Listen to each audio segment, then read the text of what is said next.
સમાચારમાં આગળ વધીએ તો નર્સિંગ સ્ટાફ સાથે 10,000 દર્દીઓને સારવાર આપી શકાય તેવું ભવ્ય આયોજન સાથે કચ્છના આરોગ્ય ઇતિહાસમાં પ્રથમવાર કહી શકાય તેવી એક વિશિષ્ટ સેવાનું કાર્ય થવા જઈ રહ્યું છે કે જેમાં ભુજ ખાતે મેડિકલ કેમ્પમાં સર્વરોગ નિઃશુલ્ક સર્જરી સારવારનો મફત કેમ્પ યોજવામાં આવ્યો છે કે જેમાં તમામ પ્રકારના રોગનો સમાવેશ કરવામાં આવ્યો છે। ભુજની મેઘભાઈ પ્રેમજી જેઠા હોસ્પિટલ અને રિસર્ચ સેન્ટર તેમજ કે પટેલ સુપર સ્પેશિયાલિસ્ટ હોસ્પિટલમાં થઈ શકે છે તે તમામ સેવાઓ નિઃશુલ્કપણે આપવામાં આવશે। કચ્છ લેવા પટેલ સમાજના દાન વડે ચાલતી આ મેડિકલ સેવામાં પટેલ 24 ગામો તેમજ સર્વે સમાજના લોકો અહીં નાત જાતના ભેદભાવ વગર બહોળો લાભ લઈ રહ્યા છે।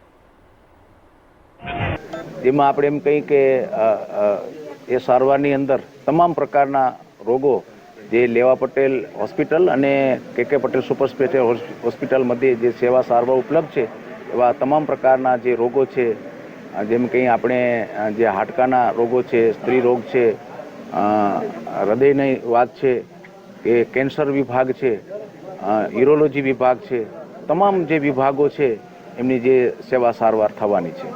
ખાસ કરીને કયા કયા ડોક્ટરો ઉપલબ્ધ રહેશે?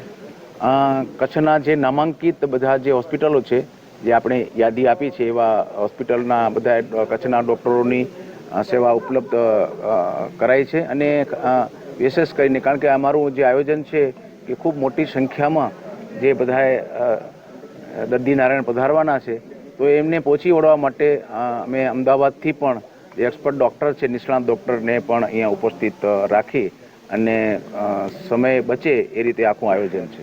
દર્દીઓ કઈ રીતે લાભ લઈ શકશે? દર્દીઓ તમે જોશો કે અહીંયા આગળ દર્દીઓ આવશે અને એમને નામ નોંધણી કરાવી અને એ કેમ્પ દરમિયાન જે કોઈ એમને એમ લાગે કે અહીંયા દવાથી જ સારું થઈ જવાની વાત છે તો ફ્રી દવા આપવામાં આવશે।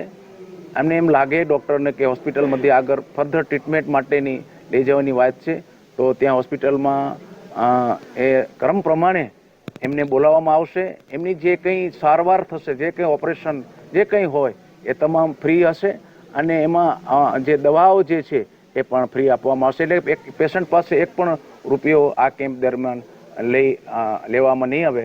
ફક્ત શરત છે કે અમારી બંને જે હોસ્પિટલો છે હોસ્પિટલોમાંથી જે સારવાર થવાની છે એ તદ્દન ફ્રી છે। ખાસ કરીને કેટલા દર્દીઓનો ભાગ લેવાનો અંદાજ છે?